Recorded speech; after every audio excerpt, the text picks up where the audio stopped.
Good morning, everyone, and thank you for joining us today for our panel discussion. My name is Dominique McCoy. I'm the Associate Director of Engagement for the To&Through Project here at the University of Chicago on behalf of our team and our team at the UChicago Consortium. I'd like to welcome everybody to today's discussion. So this is actually the second event of three events that we're hosting in support of our newly released project and report, approaching CPS attainment from a community perspective, which provides a new look at understanding high school and college educational equity from the perspective of the 77 community areas of Chicago that CPS students call home. Alongside this report, we've also released a new version of our To&Through Community Milestones tool, which we are really hoping can serve as a resource to support the continued advocacy and strategies that are guiding, community-based efforts to support CPS students. Again, we are hosting a variety of conversations. Our next one will actually be on next week, November 17th. We're hoping to continue this conversation about how we put some of this work into action. We'll be talking about other sources of community-based data and how we can use some of that to inform our efforts across the city. But today, we really are excited to have a really amazing panel that we're excited about to talk a little bit more directly about what some of this work looks like or can look like at a community level. So talked about this a little bit for those that were able to join last week when we had our release webinar. But throughout this project, we tried to remain very clear about both what the opportunities are that we see in being able to have access to the data, but also some of those limitations. I shared this last week, but in our report, pulled out a little excerpt here. Data can be a powerful tool for disrupting inequitable systems and reimagining new ways of meeting needs of those living in communities disproportionately impacted by racist policies. However, this information is rarely enough to spur collective action, change practices, or disrupt policies. To put it simply, we know that the data cannot do the work for us, right? We believe it's a really helpful starting place, can help us understand that who, what, where, and when, but often leaves out that critical why, which we think is so important to being able to really put some of this data into action. And we know that people do the work, right? And so today's event is really focused on providing a deeper look at some of the great people and organizations that have been working on behalf of CPS students at a community level for decades, and understanding the role that data, both quantitative and qualitative, can play in our continued effort to build a more equitable public school system. So today we are joined by three incredible leaders who I cannot wait to introduce you to. So I'm going to be sharing a little bit of information about them as they join us. I also just let them know we're going to try something a little different here. So when we had our first conversation as a group, we actually talked about what are those songs for each of us personally that kind of pump us up, give us some of those good vibes. And so they didn't know that at the time, but we're gonna play the songs that they chose as sharing a little bit of information. So bear with us and appreciate you all trying something a little new. So first up, let me get the music started. So we have Andres Avanii. Andres joined Build in October 2020 as the the organization's first chief program officer. Nearly 20 years of experience in nonprofit management, program and partnership development, fundraising, and strategy. Prior to joining Build, Andres served as the executive director for MapsCore, where he transitioned the organization into an independent 501c3 status, raised more than $1 million in new funding, and expanded the national replication sites. He's also served as the director of club operations and partnerships for the Boys and Girls Club of Chicago, where he led agency-wide operations for 21 after-school sites, serving over 6,000 youth annually. and as the Director of Education and Outreach for the Active Transportation Alliance, where he created resident-led advisory groups in Chicago communities of color and oversaw the Play Streets program that served over 11,000 participants in 20 under-resourced communities. Andres holds a BA and Master's in Public Administration from the University of Chicago, Illinois at Chicago. So thank you for joining us, Andres. Next up, we have Jessica Cañas.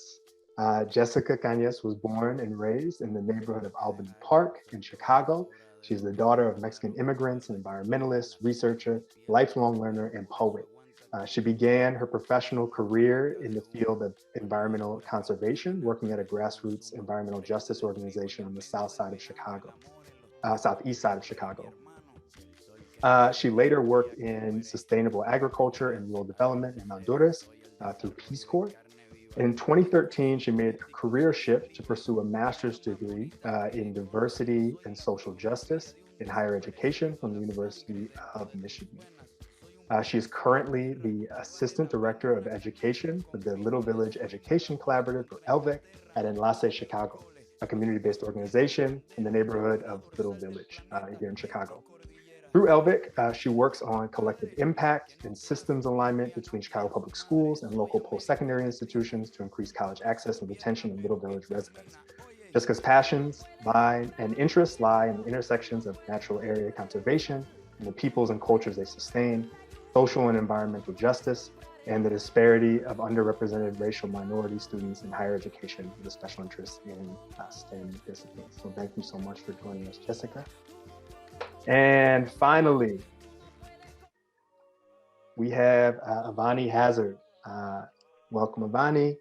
Avanii is the manager of youth services and programs at Teamwork Englewood and has been working in youth development fields since 2014, working with families across the south side of Chicago.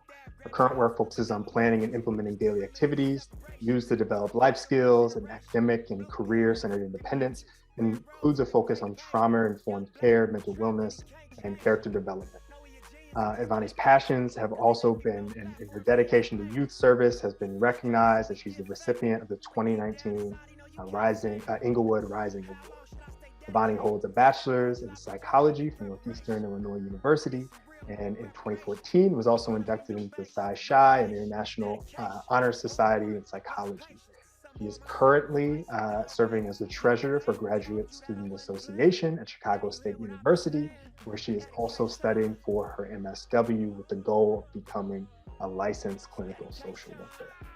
So thank you all so much for joining us. Hope you guys are feeling those good vibes and your pump up from your music so we can jump into the conversation. And I forgot to click. I was so focused on the music, I forgot to use these beautiful headshots that we have from everybody too. So, before we jump in, just one quick logistical note. We're gonna start with our conversation here today, but we also want to really make this a community conversation as much as possible. So at the bottom of your screen, you should see a Q&A button. So please feel free, as we're having our conversation, please submit your questions. We're going to hold some time at the end to get to some of your questions. So let's jump in, y'all.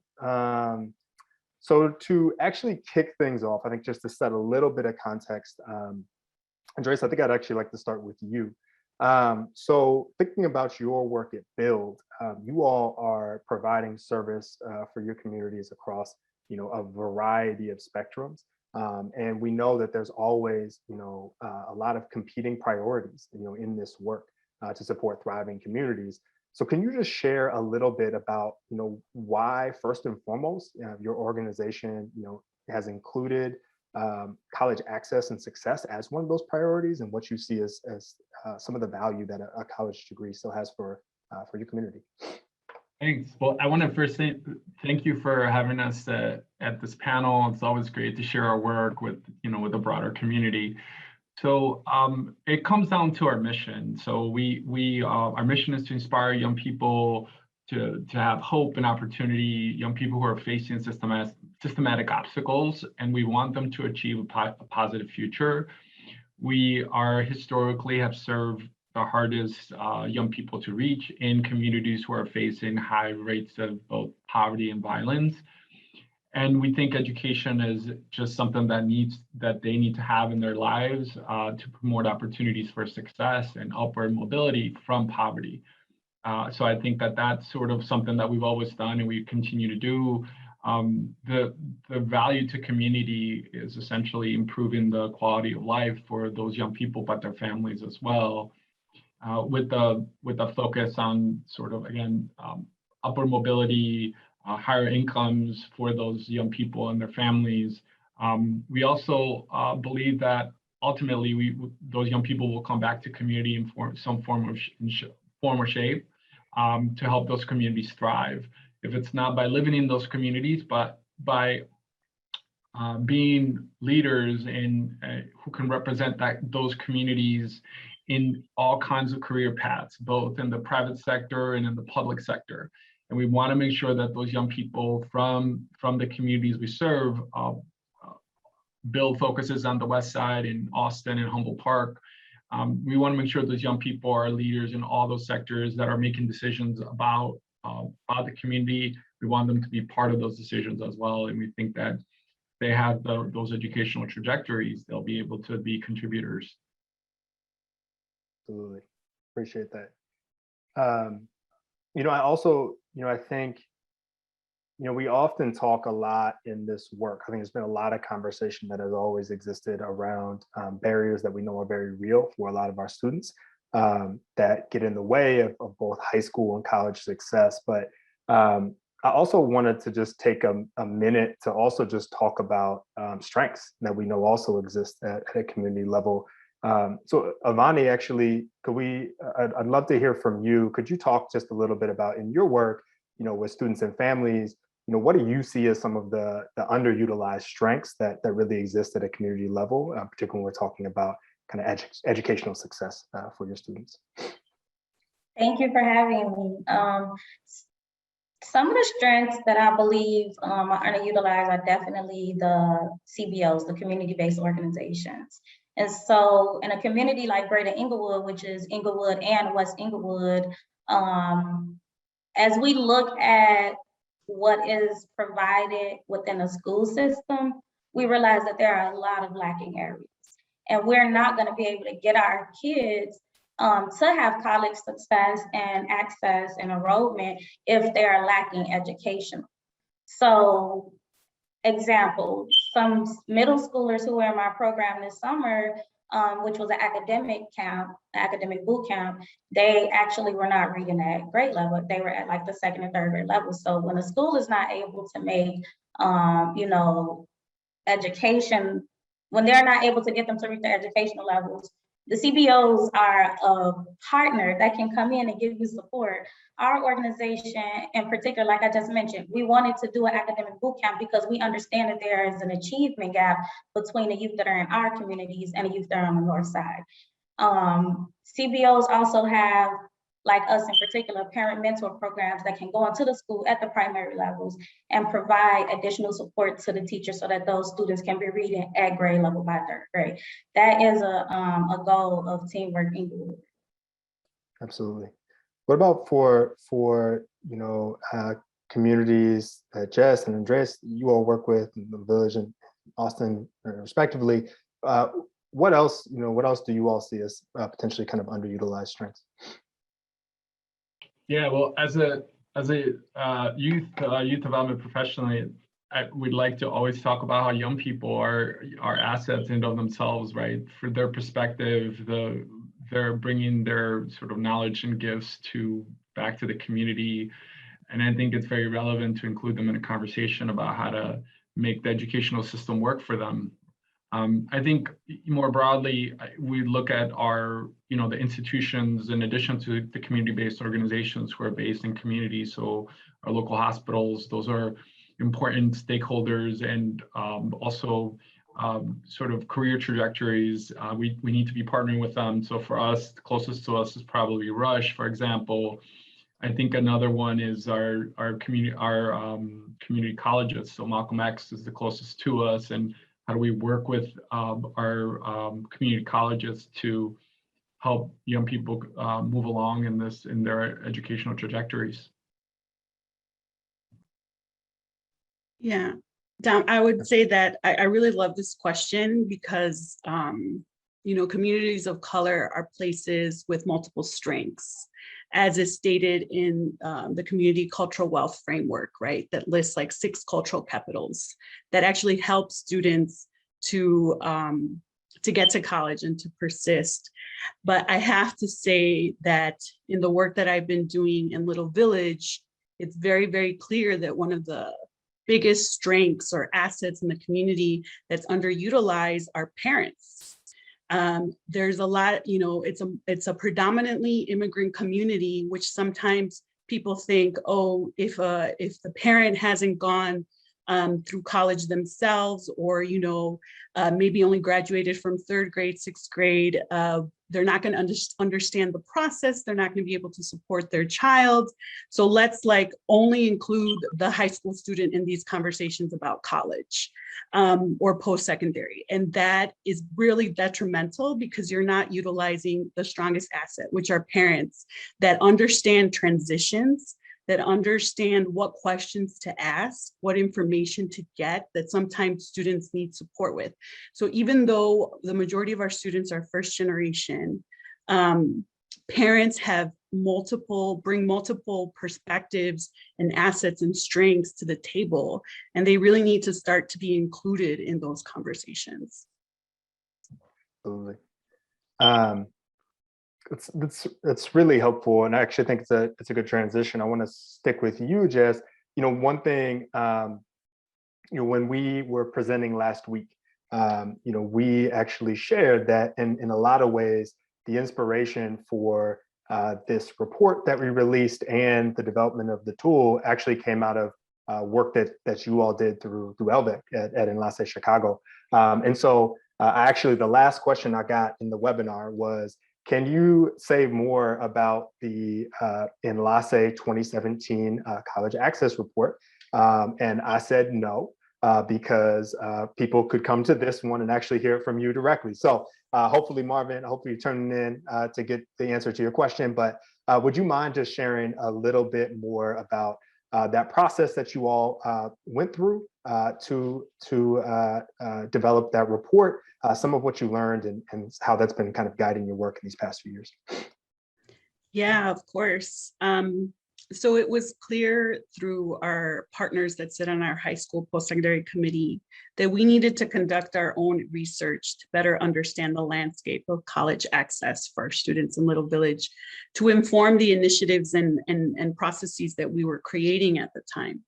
And for a community-based organization, as my colleagues here with me will probably agree, that access to data is very limited to us. We're not a post-secondary institution where, we don't have big contracts with institutions that have data.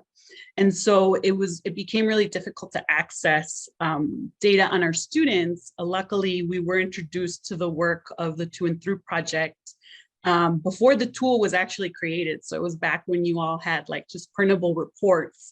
And so we really wanted to look at the 6 CPS high schools that we had in the community to understand, what were the trends, what was happening with our students, what was their, where were they choosing to go to college, and then also complement that with some qualitative research with, interviews and focus groups of parents, because those numbers are people and we need to hear their stories. And so those reports from the To&Through Project were great in providing us access to that public data and also data that has been vetted and everything. And towards the end of or the middle of writing the report is when the tool was launched, and it made it so much easier because everything was calculated already. We didn't have to do these calculations. We can access data here and there. And it was really great in actually helping us to change the narrative about Little Village students. From this narrative that Little Village students aren't college material, we found out through analyzing that data that on average across 4 years, the last 4 years, 30% of our highly qualified students, these are students eligible to enroll in a somewhat selective to very selective higher ed institution, were not enrolling anywhere. They were applying, they were getting accepted, but they weren't enrolling. And then 60% of our moderately qualified students were not enrolling anywhere. And this really changed the game for us when we presented this data, especially to our post-secondary partners, because it allowed them the opportunities to step up to the plate and say, you know, there's talent in Little Village. We need to, what do we need to do to better outreach or to make it, you know, to make it an opportunity for them to be able to access our institutions. We also realized that our students were graduating from high school in larger numbers, but again, we're not enrolling in college. And the little increase that there was in community college. So we realized that the majority of our students were enrolling in community college, which focuses our partnerships with community colleges and looking at how are we supporting them in their transition from community college to four-year institutions.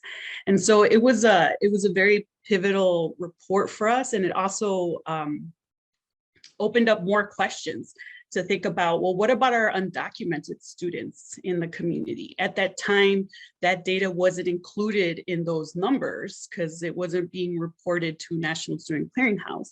So since then, we've tried to do our own research and gathering data on our undocumented students, since they're a large population and target population for us in the community.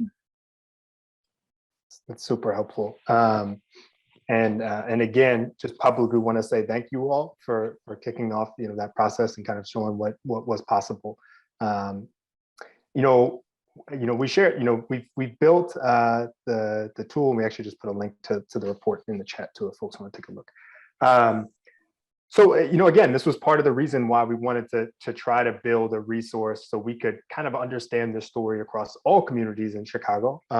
And for those that haven't got a chance to see, you know, the community To&Through Community Milestones tool, you know, provides an opportunity to look at a variety of metrics through the lens of, you know, where community areas where students live, regardless of where they're going to high school, knowing that, you know, we do live in a district that has embraced this idea of school choice, right? So, you know, panelists, you know, in a lot of ways, you know, we built this tool for you all. You know, we actually, I know you all had, you know, some early access, and actually your organizations, all three of your organizations were instrumental in providing us with feedback throughout the development of this project as we were working through early iterations. So thank you for that as well.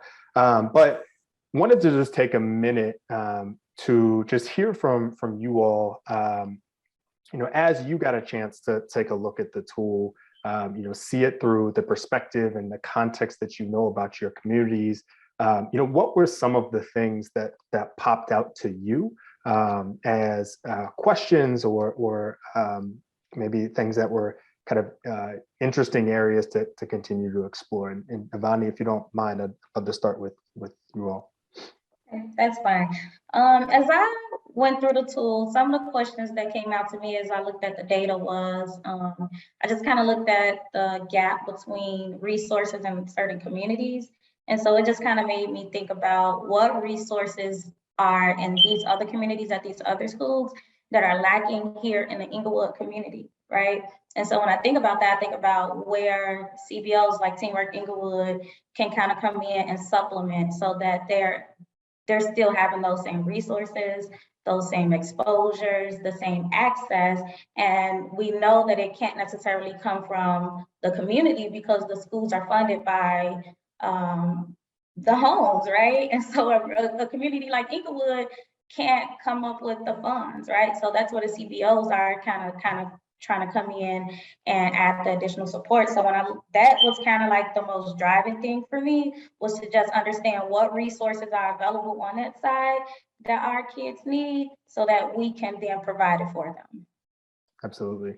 Yeah, I think it's these questions about investments, right? You know, we know there's a deep history, you know, throughout Chicago that looks different, but yeah, absolutely.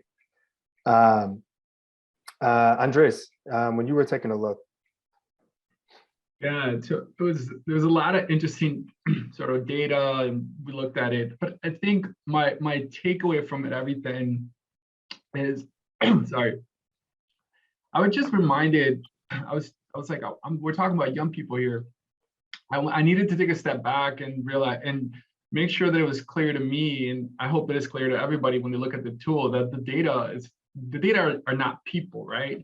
And it doesn't represent their capabilities or their aspirations. And as much as some of the data is positive, it's also, if you can also look at it and say, well, why aren't young people doing better? And so I wanted to make sure, so that was my takeaway, that we needed to make sure that we keep that present, that the data tells a portion of the story, but it does not represent people and their aspirations or their capabilities. On the data side, there was an interesting question for us about the number of young people who are going to school somewhere else and not in their community. And we wanted to kind of understand, is there something, understanding that, sort of working through that is something that we're interested in. Is that something related to the resources in the community? Does it tell us something about the schools? Or is it more, or is there something else? Like, young people do actually want to go somewhere. They want to experience a different community, right? And they want more choices. I think there is also a question of, it sort of begs the question about the quality, and the perception of local schools, and, whether parents or families or young people are buying into some of that. So there are lots of questions around, well, why are the majority of young people going somewhere else instead of their own schools? We noticed that there is some positive trending around progress around graduation and enrollment and things. But not so much necessarily in terms of college retainment, where that stayed pretty steady. And so we're worried about that.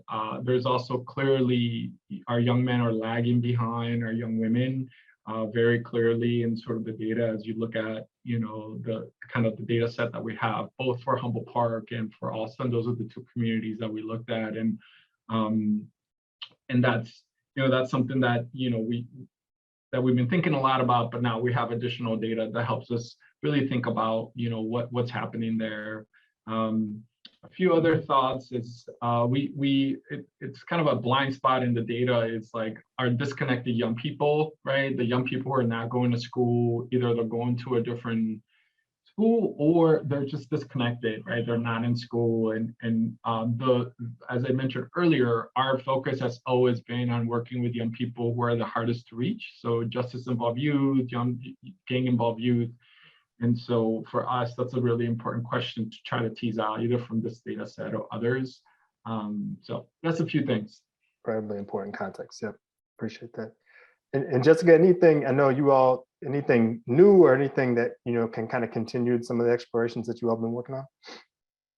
Yeah, I think a couple of things that were really exciting for us in the release of this tool is that now we have data on students not only attending our neighborhood high schools, our 6 neighborhood high schools, but the whole community. So we know that we knew before that about 50% of our Little Village high schoolers attended high school outside Little Village. So we were only looking at about 50% of them through the high schools in the community. So now we can look at all of them and look at their trends in terms of accessing college and high school graduation.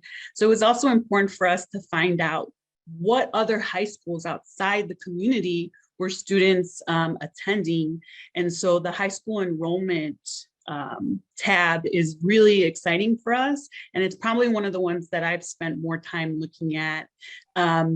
And because it also tells us, like, if we have a majority of our students attending a certain high school outside the community, we should be partnering with them. We should be reaching out. We should be learning about what services, supports are provided to our students. And how is that being connected to what we're providing as a CBO in the community?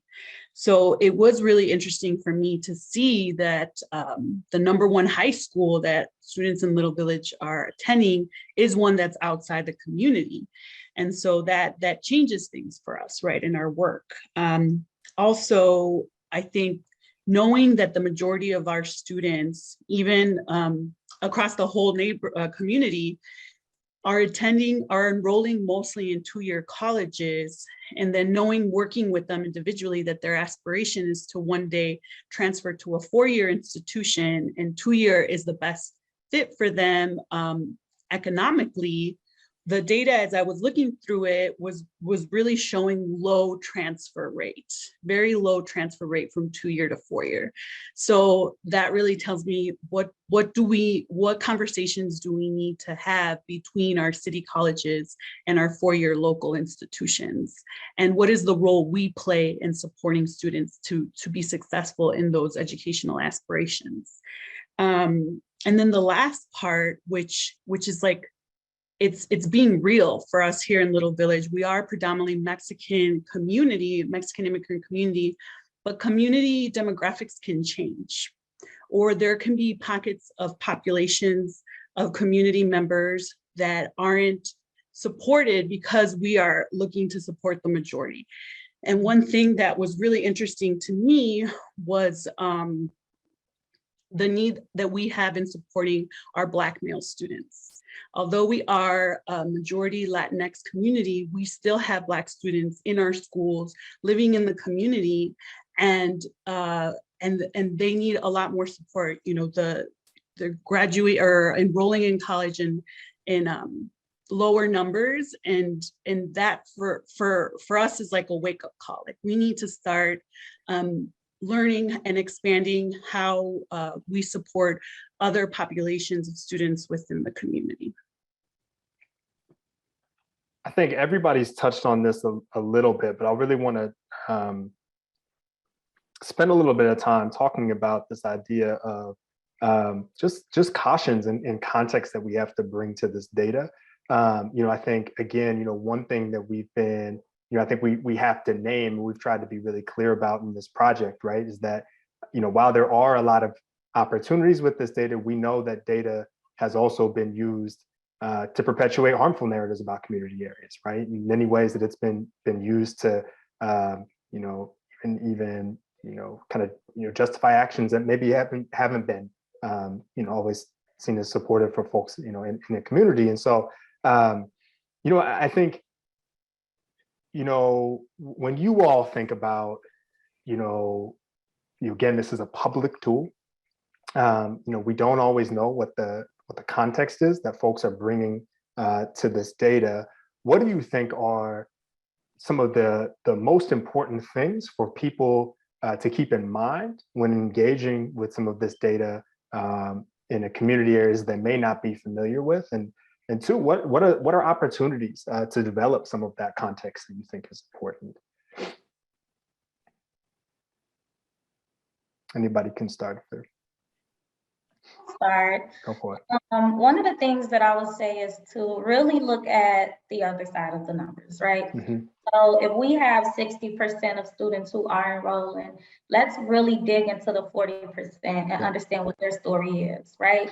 Let's understand what the barriers are. Let's understand what obstacles come about once they do enroll, because we also looked at the persistence percentages, right? And so it also drops down. So let's look at the persistence, right? Once they are enrolled, what's in the way of them completing and finishing through? Don't look at it and say only 60% of them are going. Let's look at the 40%. Let's look at ways to support them. Let's look at ways to help them. Let's look at ways to raise the numbers overall, because once we raise them in a community level and on the school side of things, we're raising them overall. So it's just a support and it's just a win for us all. Appreciate that. Yeah. I would, in terms of just looking at the data, I would recommend two things: just making sure that this isn't the only data source, right? That they're thinking about that this is just one input, and that they're thinking more broadly about other inputs. I would approach the data with some level of skepticism, healthy skepticism, meaning that don't take it as a fact, question it, think about your young people, community, and you know, see if it makes sense. Yeah. I would add that it's an opportunity to reframe how we think about communities, how we think about resources, providing resources. Because we've, in LVIC and at Enlace, we talk about a debt, right? I know that there's a lot, of language around educational gaps or learning gaps or this and that. And it constantly puts the onus on the student or the family about, they're at some deficit or deficiency. But when we talk about debt and debt to a community, then you have to ask yourself, who owes that debt, right? Who owes that, who has that debt with the community in terms of investment and resources. And so when we look at the data, we try to think, what are we not asking, or where does our mind always first go, and how can we reframe it? So at the webinar last week, I heard a lot of people asking about choice, school choice and college choice. And there was a moment where I thought, like, what if we reframe that and we don't talk about choice? Because that's still putting the work on the student and the family, that they choose the right school or the correct fit. And I think this data can help us see how come the right school, right fits are only in certain areas of the city or have certain designations. How come the neighborhood schools in Little Village can't be the right fit or the correct fit for all students, right? And so I think this is an opportunity, and it's kind of like a call to challenge ourselves. And when we initially look at data, what comes to mind first, and how has that framing been impacted by previous like theories or ways of looking at and talking about educational access, and challenging ourselves to reframe it. Like, if that wasn't the case, if we didn't center it around choice and we centered it around investment and resources to communities, what kind of conversation would that create? I really appreciate that push, right? I think that the language that we're using, it matters, right? And it is guiding a lot of our work, right? I think about, in your all's work, and I think we'll have one more question. So, folks want to start asking questions, the audience want to start getting to some of these that are coming in as well. But, you all sit in a really interesting position, right? Particularly when we're talking about educational support. You are, by nature, organizations that are still, technically, external to these systems, that are kind of, most directly charged with supporting our students, thinking about, CPS and city colleges, right? So what do you see as community-based organizations? What do you see as your role in helping to influence these systems and the ways that they're supporting your students? And then also, I think even thinking more broadly, right? What do you see as, what do you need from those partners, right? Or from systems to better support you in your work? Oh, sorry. Oh, you can go ahead. I mean, we certainly see ourselves as youth advocates, and so being able to bring that perspective to those systems, and also advocates and support. And I think somebody mentioned earlier, bringing additional supports, to the school that maybe they don't have both either capacity or need more capacity, or just new things that the school is just unable to offer.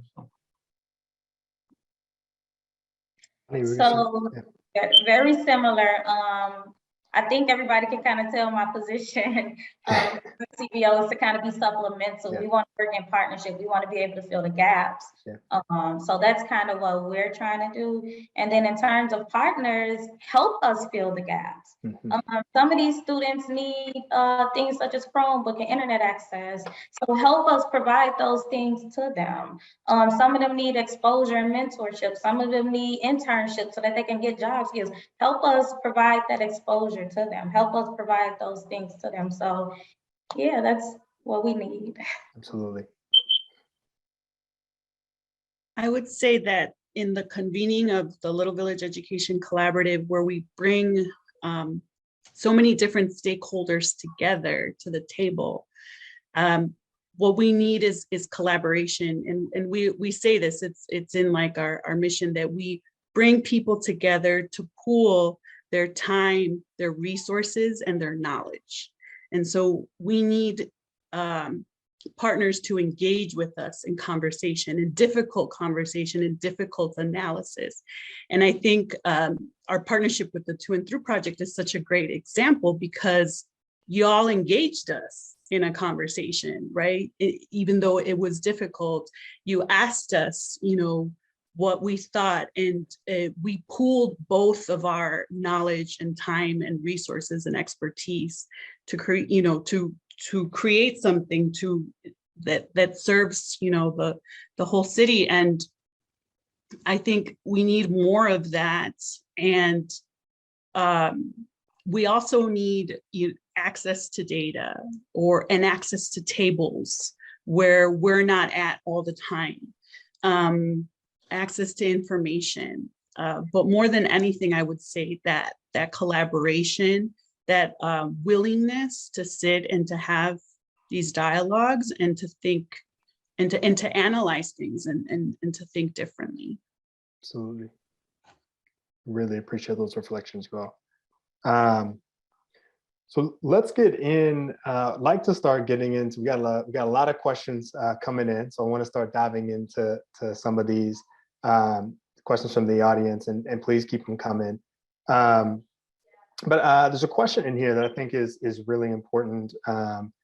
You know, when we think about both high school options that are available, you know, to students, and connections between, you know, longer term outcomes, you know, what do you all see as some of the implications on how we've measured quality, particularly school quality in the district, and you know, what are even potentially continued opportunities to think about how we, you know, better understand how schools are serving students?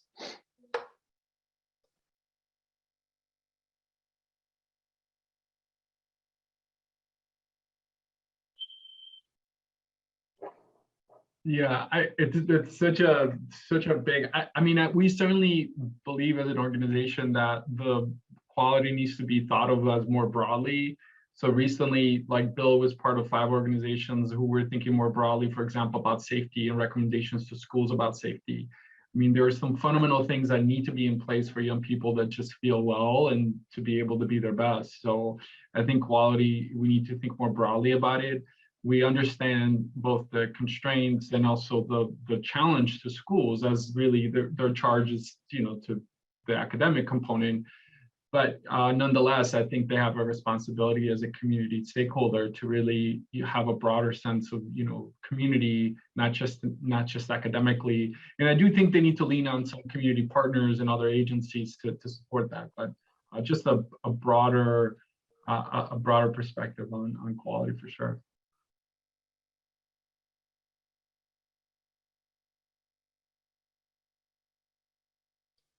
And these are the big questions.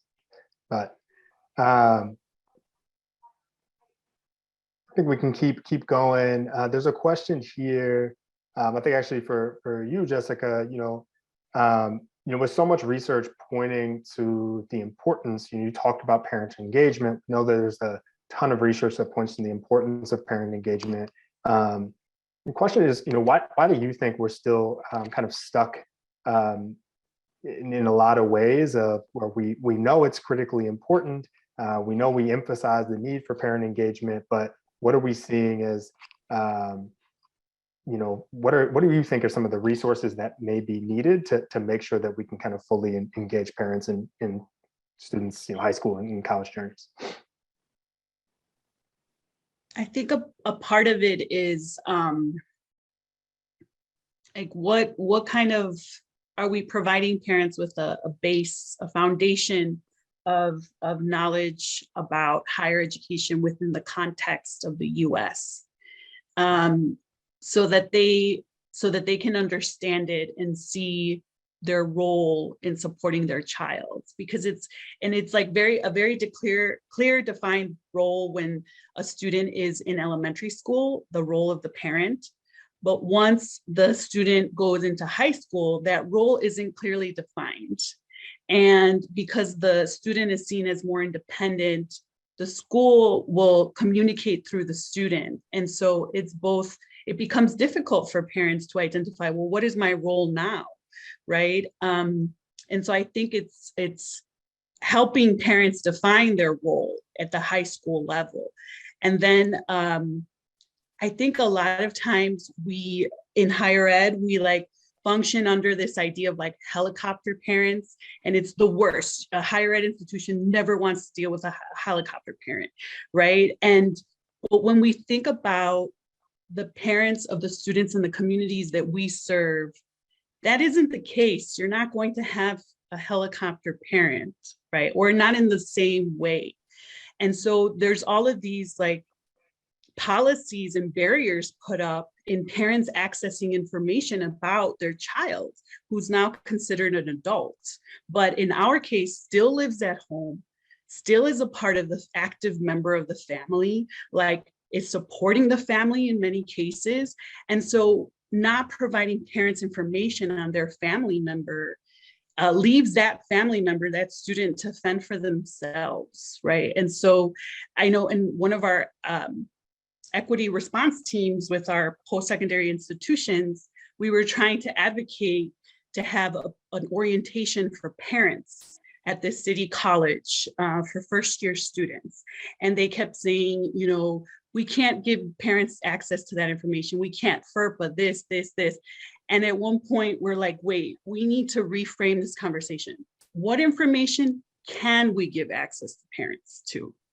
There has to be information that parents can have, right? And then they're like, oh, well, we can share this and this and this and this. And we created a parent orientation for those students and their families. And it helps to bring in the parents and the family all together into this experience, because we know when a first generation student goes to college, the entire family goes to college for the first time. So I think it's, again, like reframing that access to information for parents and helping them to understand or to figure out what is their role now that their child is in this new part of their life.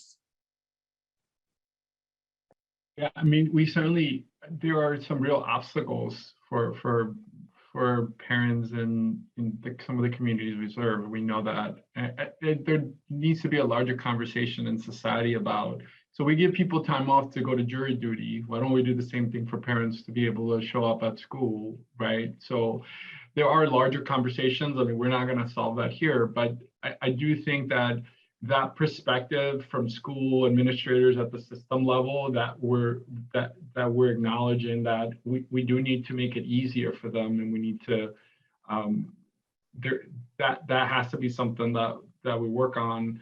And I think, you know, as Jessica shared, having some perspective from the schools about what and having the schools really think about the role of parents and being able to share that with them, you know, no different than, you know, any other table you show up, but to say, hey, this is the role we want you to play here. And then you have a conversation start, you know, because again, we acknowledge that the parent is, you know, may not have 2 or 3 jobs, may not be available. So that, you know, they need a partner in that thinking. Appreciate it. Got a great question that came in here. So we talked about, you know, beyond access to data. You know, there's a question here, you know, what kinds of research do CBOs appreciate learning about and or participating in? And I will also say, take a second with this. We got a bunch of researchers on this call, right? This is a great opportunity. What do you all need from this community as well? So what are some of the areas of research or questions that you'd really like to see dug into?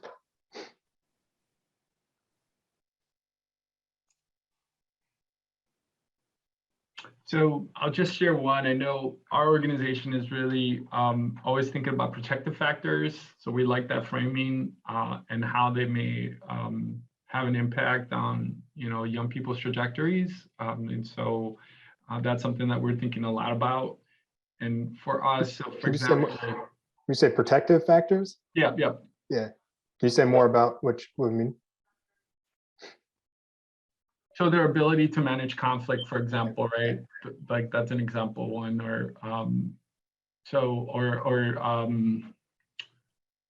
control their emotions. Those are some, things that we work on with young people who are, for example, justice involved or getting involved in terms of decision making and things like that. But to what extent does that have some impact on, their academic trajectories in this context, I guess?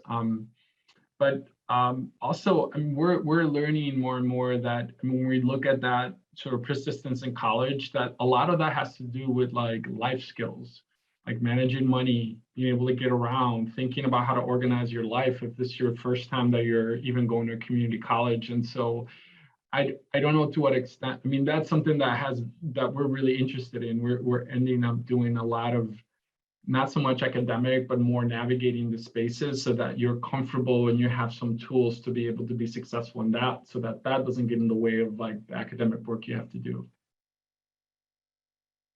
That's a really great question. One of the things that I think personally I would be interested in knowing is the transferable skills that youth can learn, that they can take into whatever industry you're a part of, such as the tech industry being a boom right now. What are those transferable skills that are needed that the school necessarily isn't able to supply those youth with, that CBOs can then start to provide programming around? I would say that we're really interested in the impact of policies and procedures on our students specifically in Little Village, how they impact, our students within the context of their lived experience, and a lot of times, how are these policies or these procedures, held at CPS, at city colleges, at other four-year institutions in the state policies? How is it impacting undocumented students or mixed status families specifically? And so, and I know that's like it's very specific, right? Because we want to know, how is this impacting Little Village residents or Little Village students? So a lot of times it means that we have to do it ourselves. And so that work ourselves. And so as an example, right now, we're delving into and looking into how does the verification process impacting college access and persistence for Little Village students. So we're interested in anything that has to do with like FAFSA and access to financial aid for students that come from similar communities or have similar demographics. And because we also believe that if we look deeper into the one community system, it's like a micro system, we can extract knowledge about that impact in other communities in Chicago, in the state, in the nation. And so that's the kind of research that we're really interested in looking at. Appreciate that, you all. I think we are short on time. An hour goes very quickly, particularly when we're having good conversation. So I think we'll actually call it there. There are more questions in the chat. I'm sorry we weren't able to get to all of them, but I really would. I think I am okay in saying this, but again, I think we've heard from our panelists. There is a real interest and opportunity for partnership. There are some specific charges that I think we can think about for those of us that don't work at CBOs, of ways that we can continue to partner as part of this larger system that we do make up. So please feel free to reach out. Please feel free to visit their websites, learn more about their work, and continue to find those opportunities. With that, I would just like to end with saying just a huge thank you to you, Avanii, Jessica, Andres, and to your teams. both for your support and guidance throughout this project that we've been working on. I think most importantly for the work that you all are doing and the ways that you're showing up for young people in your community areas. So thank you. Really appreciate continuing to find ways to partner. And with that, we will say goodbye for now. But thank you all so much for joining. Again, for our audience, we'll be continuing this conversation, thinking about other types of community-based data on November 17th. So please feel free, I think we just dropped a link in the chat, join us for that conversation as well. Thank you all so much for joining, and hope to talk with you all soon. Appreciate you.